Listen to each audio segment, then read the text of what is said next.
এই দেখ কি দিছে তখন ভিডিও ওরা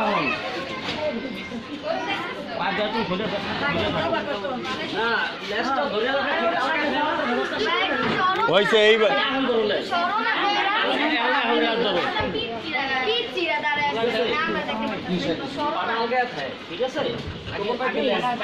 ধর ধর এটা ধর এই ভিডিওটা ভালো মতো করে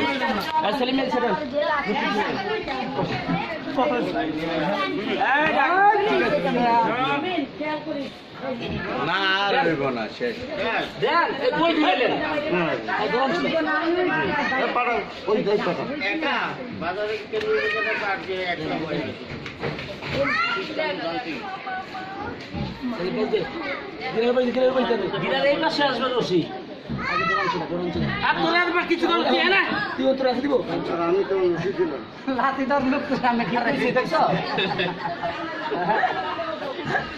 ভয় পাইলে চলবো না।